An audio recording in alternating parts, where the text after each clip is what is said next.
আসসালামু আলাইকুম এভরিওয়ান, শুভেচ্ছা জানাচ্ছি আজকে তোমাদের 5.2 লেকচারে। তো গত ক্লাসে আমরা দেখেছিলাম গতি সমীকরণ সমূহ থেকে আমরা কিভাবে সময় এবং সরণের সূত্রগুলো বের করতে পারি। তো এই সূত্রগুলো বের করার মেইন প্রসেসটা তোমাদের 4.2 নম্বর ক্লাসে দেওয়া আছে। ওখানে যদি তুমি দেখো, আমি ওখানে দুইটা স্টেপ রেখে দিছি। ওই দুইটা স্টেপ ফলো করে আমরা যে কোনো সূত্র থেকে যে কোনো প্যারামিটার থেকে নির্ণয় করতে পারি। তো আজকে আমরা দেখবো সেই সরণের সমীকরণগুলো থেকে কিভাবে আমরা রিয়েল লাইফ প্রবলেমকে সলভ করতে পারি। তো এই ম্যাথটা আমি নিয়েছি তোমাদের রাজশাহী বোর্ড 19 সালের কোশ্চেন থেকে। রাজশাহী বোর্ড 19 সালের কোশ্চেন। আমি যতটুকু আসলে এই ম্যাথগুলো আসলে খুবই সহজ, উদ্দীপকটা দেখতে অনেক বড় মনে হলেও ম্যাথগুলো আসলে খুবই ছোট। তো আমরা আসলে দেখব যে প্রথমে কি কি দেওয়া আছে সেই গিভেন ডাটা থেকে আমরা তারপর দেখবো যে কোন সূত্রের সাহায্যে আমরা এটা সলভ করতে পারি। তো দেখো, লাস্টে যে প্রশ্নটা দেওয়া আছে, ব্রেক চাপার পর গাড়িটি কত দ্রুত অতিক্রম করে, তার মানে বোঝাই যাচ্ছে আমাদের এখানে সরণটা বের করতে হবে। ঠিক আছে, তো চলো আমরা দেখি আসলে কি কি দেওয়া আছে এখানে। এখানে ফার্স্টে দেওয়া আছে 10 কিলোমিটার পার আওয়ার বেগে চলমান একটি মাল বোঝাই ট্রাক। তো যেহেতু প্রেক্ষাপট প্রথমে বর্ণনা করা হচ্ছে যে চলমান একটি মাল বোঝাই ট্রাক, তারপরে চালক রেল লাইন থেকে 10 মিটার দূরে থাকা অবস্থায় একটি ট্রেন দেখতে পেয়ে তাৎক্ষণিক ব্রেক করে। ঠিক আছে, তাৎক্ষণিক ব্রেক করলে গাড়িটি কি হয়? ব্রেক করার সাথে সাথে গাড়িটি থেমে যায়। তার মানে তুমি চিন্তা করো যে হচ্ছে এই যখন কোনো উদ্দীপক তোমাকে দেওয়া হবে, সেই উদ্দীপকটা তুমি হচ্ছে নিজে একটু কল্পনা করবা যে একটা একটা ট্রাক, তুমি ধরো রাস্তার পাশে দাঁড়িয়ে আছো, একটি ট্রাক যাচ্ছে, সেটা হচ্ছে 10 কিলোমিটার পার আওয়ার বেগে। তারপরে সামনে হঠাৎ একটি ট্রেন দেখতে পেয়ে সে ব্রেক করে। ট্রাক চালকটি ব্রেক করার পর কি হয়, 5 সেকেন্ড পর ট্রাক থেমে, মানে ব্রেক করার সাথে সাথে তো ট্রাকটি থামে না, সেটা 5 সেকেন্ড সময় নিয়েছে। তো চলো আমরা দেখি এখানে তাহলে আদিবেগ কি হচ্ছে। আদিবেগ হচ্ছে 10 কিলোমিটার পার আওয়ার। আর যেহেতু ব্রেক করার পর গাড়িটি থেমে গেছে, সুতরাং এটা হচ্ছে শেষ বেগ। ঠিক আছে, তো চলো আদিবেগ লিখি। ইউ ইকুয়ালস টু, আমরা আদিবেগটা লিখি, আদিবেগ U equals to 10 kilometre per hour. তো 10 কিলোমিটার পার আওয়ারকে আমাদের মিটার পার সেকেন্ডে কনভার্ট করে নিতে হবে। তো তার জন্য কি করতে হবে, 1 কিলোমিটার সমান 1000 মিটার। আমরা 1000 দিয়ে গুণ করব, যেহেতু মিটারে কনভার্ট করব। আর ঘন্টাকে কি করব, সেকেন্ডে কনভার্ট করব। তো সেকেন্ড কি, 1 ঘন্টা সমান 60 মিনিট, 60 মিনিট সমান 60 সেকেন্ড। তো এই কারণে আমরা 60 গুণ 60 লিখতে পারি। তো আমরা সরাসরি লিখবো যে 1 ঘন্টা সমান 3600 সেকেন্ড। ঠিক আছে, তো এইটা ক্যালকুলেটারে করলে কত হয় সেটা আমরা পরে পরে দেখবো।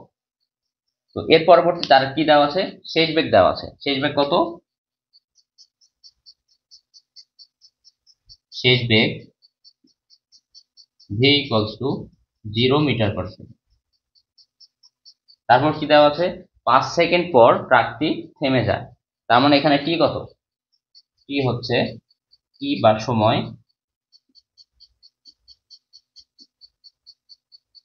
টি বা সময় কত, 5 সেকেন্ড। তারপর আরেকটি দেওয়া আছে, রেল লাইন থেকে 10 মিটার দূরে থাকা অবস্থায়। তার মানে দূরে থাকা অবস্থায় সে ট্রেনটি দেখতে পায় এবং তাৎক্ষণিক বের করে। এই মানটা কি আসলে আমাদের কোনো দরকার হবে? আমি যদি 100 মিটার দূরে থাকা অবস্থাও কোনো একটি ট্রেন দেখি এবং সেখানে ব্রেক করি, সেটা আমার কোনো এই ম্যাথের ক্ষেত্রে দরকার নয়। হয়তো এটা উদ্দীপকের তোমার ঘ নাম্বার প্রশ্নের ক্ষেত্রে দরকার হইতে পারে, এটা আমাদের জন্য অপ্রয়োজনীয়। ঠিক আছে, সুতরাং এই মানটা আমরা নিব না। আমাদের বের করতেই হবে দূরত্বটা কত। ঠিক আছে, তো এখন চলো দেখি আমরা হচ্ছে কি কি ডাটা দেওয়া আছে। আমাদের দেওয়া আছে ইউ, আমাদের দেওয়া আছে ভি, আমাদের দেওয়া আছে পি, এবং বের করতে হবে দূরত্ব এস ইকুয়ালস টু 1। তুমি যদি পরীক্ষার খাতায় এই উদ্দীপক থেকে গিভেন ডাটাগুলোকে আলাদা করতে পারো, এইটার জন্য তুমি 3 মার্কের প্রশ্নে 1 মার্ক পেয়ে যাবে। তো এখন তোমাদের দ্বিতীয় ধাপের কাজ হচ্ছে যে এই গিভেন ডাটা থেকে আমরা কোন সূত্রের সাহায্যে আমরা আমাদের ম্যাথকে সলভ করব সেটা সিলেকশন করা। এই সিলেকশনের জন্য তোমার 1 মার্ক পাবো। তো চলো দেখি, এস এস এর মান বের করতে হবে। আমাদের ইউ দেওয়া আছে, ভি দেওয়া আছে, আর টি দেওয়া আছে। তো এখানে তোমার এখন তোমার হাতে আছে এই 4টা সমীকরণ, আর তোমার গিভেন ডাটা হচ্ছে এই এই এই এই 4টা। তো এই 4টা সমীকরণের কোন কোন ডাটার সাথে মিলাইলে কোন সমীকরণটা ব্যবহার করতে হবে, এটা তোমাকে এখন দেখতে হবে। চলো আমরা একে একে চেক করি। এখানে u plus u equals to v equals to u plus এটি। আমাদের কি এ দেওয়া আছে? এখানে এ দেওয়া নাই, সুতরাং আমরা এই সূত্রটা ব্যবহার করতে পারবো না, এই সূত্রটা আমাদের বাদ। তারপরে দেখো আমাদের এস, হ্যাঁ এস বের করতে হবে, ঠিক আছে, ইউ দেওয়া আছে, টি দেওয়া আছে, এখানেও এ, এ আমাদের দেওয়া নাই, সুতরাং এই সূত্রটা আমরা ব্যবহার করতে পারবো না। তারপরে কি আছে? ভি, আমাদের ভি দেওয়া আছে, ইউ দেওয়া আছে, আমাদের এখানেও এ, এই যেহেতু এখানে এ আছে, সুতরাং আমাদের যেহেতু এ দেওয়া নাই, আমরা ওই সূত্রটা ব্যবহার করতে পারবো না। তার পরবর্তী দেখো ইউ দেওয়া আছে, ভি দেওয়া আছে, এটা হচ্ছে কনস্ট্যান্ট, আর টি দেওয়া আছে, সুতরাং এই সূত্রটা আমরা ব্যবহার করতে পারবো এবং এইটা সরণের সূত্র হিসাবে এখানে লেখা আছে। তো চলো আমরা এই সূত্রটা এখন লিখে ফেলি। s equals to u plus v divided by 2 into t। তো এই যে আমরা এখন সূত্রটা লিখে ফেললাম না, এইটার জন্য তোমার 1 মার্ক। তো চলো এখন আমরা মান বসাই। ইউ এর মান হচ্ছে 10 cos। তো এখানে আমরা এখন প্রত্যেকটির মান বসাবো। মান বসালে প্রথমে হচ্ছে আমরা ইউ এর মান বসাবো। ইউ এখানে যদি আমরা হচ্ছে ক্যালকুলেটর বসাই তাহলে আমাদের আসে 2.778। তারপরে প্লাস ভি এর মান, ভি এর মান কত? ভি এর মান 0, plus 0 divide by 2 into T, এর মান কত? 5 সেকেন্ড। তো এটা যদি আমরা ক্যালকুলেটরে হিসাব করি,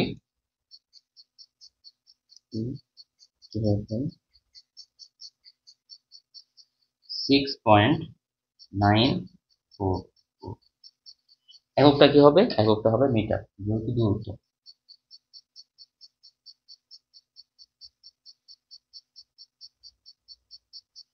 ঠিক আছে, তো এইটাই হচ্ছে আমাদের অ্যান্সার।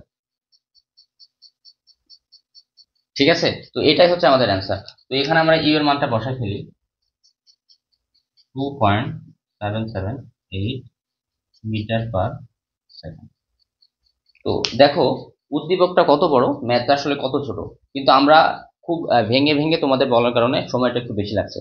কিন্তু এই ম্যাথটা তুমি যখন তোমার প্র্যাকটিসে চলে আসবে তখন তুমি চিন্তা করবা যে এখান থেকে কি দেওয়া আছে সেটা জাস্ট এখানে লিখে ফেলবা, তারপরে কি কি প্যারামিটার আছে সেখান থেকে আমরা এই সমীকরণ থেকে দেখবো যে হচ্ছে কোন সূত্রটা আমরা ব্যবহার করতে পারি, তারপরে আমরা সেগুলো মান বসালে সরাসরি চলে আসবে। কখনোই তোমরা এই সূত্রগুলা মনে রাখার চেষ্টা করবো না, কারণ তোমাদের এর পরবর্তীতে যখন আমরা তৃতীয় অধ্যায় যাব, চতুর্থ অধ্যায় যাব, এইভাবে পরবর্তী অধ্যায়গুলো যখন পড়তে থাকবো অনেক অনেক সূত্রের সাথে তোমাদের পরিচিত হতে হবে। এই কারণে কখনো এই সূত্রগুলো মনে রাখবে না, এই সূত্রগুলো জাস্ট আমি দেখার জন্য লিখে রাখছি। তোমরা এই অধ্যায়ের জন্য 4টা সমীকরণ মনে রাখবা, এই 4টা সমীকরণ থেকে তারপর মনে রাখবে যে কিভাবে প্রত্যেকটা প্যারামিটারকে আমরা বের করতে পারি, তারপরে সেই বের করে তোমরা হচ্ছে ম্যাথ সলভ করবা। এটা যদি করতে পারো তোমরা খুব সহজেই এই ফিজিক্সের প্রত্যেকটা ম্যাথ খুব সুন্দরভাবে সলভ করতে পারবা। ফিজিক্সে স্টুডেন্টরা ভয় পাওয়ার একটা মাত্র কারণই হচ্ছে যে তাদের স্টেপ বাই স্টেপ শেখানো হয় না, বা তারা হচ্ছে স্টেপ বাই স্টেপ ম্যাথগুলো করে না। যদি স্টেপ বাই স্টেপ ফলো করে তাহলে প্রত্যেকটা ম্যাথই অনেক সহজ। দেখো তোমরা 2টা ক্লাস করার মাধ্যমেই তোমরা রাজশাহী বোর্ড 19-এর একটা কোশ্চেন সলভ করতে পারো। ঠিক আছে, এইভাবে যদি তোমরা প্র্যাকটিস করতে থাকো এই অধ্যায়ের যে কোনো ম্যাথ তোমরা সলভ করতে পারবে। তো পরবর্তীতে আমরা নতুন একটা ম্যাথ নিয়ে হাজির হবো। আজকের মতো এই পর্যন্ত। আসসালামু আলাইকুম। তো এইটা হচ্ছে তোমাদের আরো একটি ম্যাথ, এই ম্যাথটা হচ্ছে চিটাগাং বোর্ড 2019-এর। তো চলো এটা আমরা সলভ করার চেষ্টা করি। আমরা 3টা প্রসিডিউর ম্যাথ সলভ করব। প্রথমে উদ্দীপকটা পড়ে বোঝার চেষ্টা করব যে কি কি দেওয়া আছে, তারপরে সেই গিভেন ডাটা থেকে আমরা হচ্ছে ফর্মুলা সিলেকশন করব তো কোন সূত্রের সাহায্যে আমরা ম্যাথটা করতে পারি। এরপরে আমরা হচ্ছে সূত্রে মান বসিয়ে অঙ্কটার সমাধান বের করবো। তো চলো প্রথমে আমরা অঙ্কটা বোঝার চেষ্টা করি এবং কি কি দেওয়া আছে সেটা দেখি। তো দেখো এটা সময় দেওয়া আছে, সময়ের একক দেওয়া আছে সেকেন্ড, তারপর বেগ দেওয়া আছে, বেগের একক হচ্ছে মিটার পার সেকেন্ড। সুতরাং এখানে সবগুলাই হচ্ছে এসআই এককে দেওয়া আছে, আমাদের এখানে যে একক কনভার্সন সেটা আর দরকার নেই।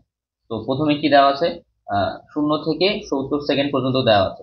0 থেকে 70 সেকেন্ড, তার মানে হচ্ছে 1 মিনিট 10 সেকেন্ড।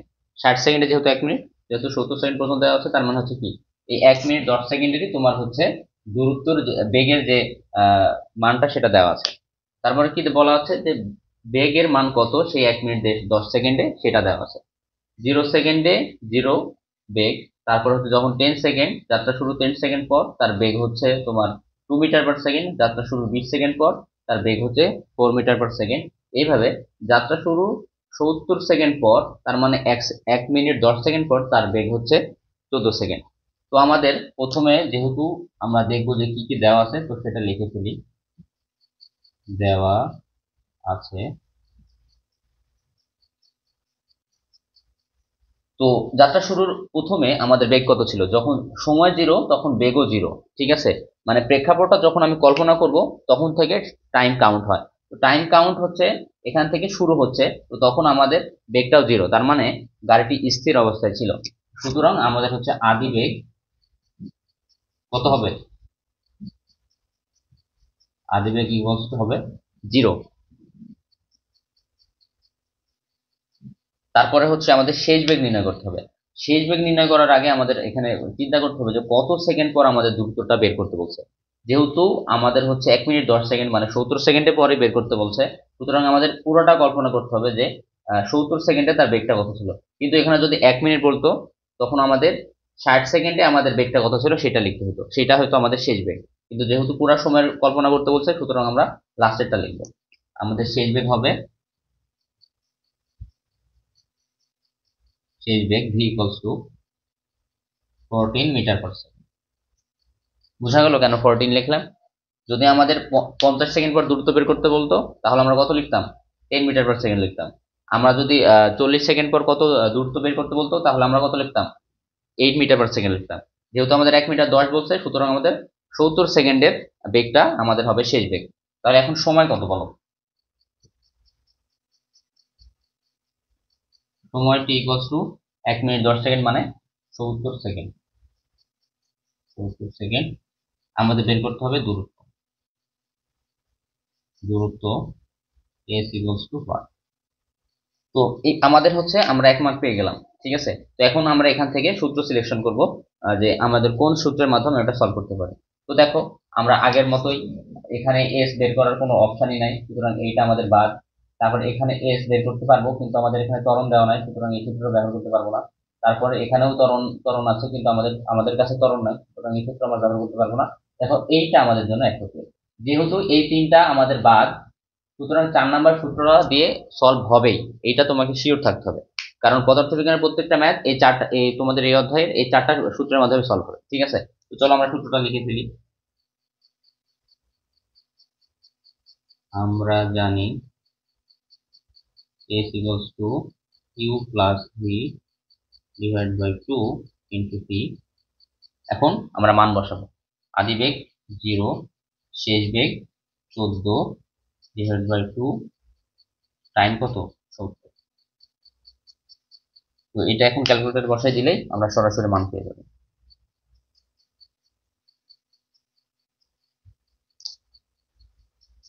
490। একক কত হবে, মিটার।